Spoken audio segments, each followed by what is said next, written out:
মেহেদি এখন হচ্ছে একটা আইসক্রিম কিনলো। তো ও আর কিছু নিবে না, আজকে আইসক্রিম খাবে। আগে জানেন আপনারা, ও যখন অতি ফার্স্টে আমার দোকানে আসে তখন শুধু আইসক্রিম কিনতো, খালি আইসক্রিম, 4টা 5টা আইসক্রিম কিন্তু একসাথে।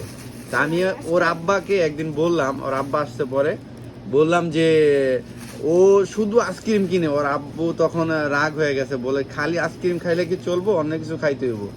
পরের দিন ও আবার আইসা কি করছে, শুধু ওই যে এক পদের চকলেটের মতো আছে যেগুলো আমরা হালুয়া বলি, সর্দি বাচ্চারা যেটা বলে আর কি, তো ওইগুলা কিনা শুরু করলো। তো ওইগুলাও অতিরিক্ত কিনতো। তখন ওর আব্বুকে বললাম, বলার পর ওর আব্বু বললো যে না, হালুয়া এত কিনা যাবে না। তো তারপরের থেকে হচ্ছে গিয়া ও ও হচ্ছে গিয়া মানে বুঝা শুই না কিনে। তখন কিন্তু আমার সাদিক ছিল না। তারপরের থেকে আমার দোকানে আসা শুরু করলো বেশি বেশি, আমার সাথে কথা বলে কি সুন্দর কইরা।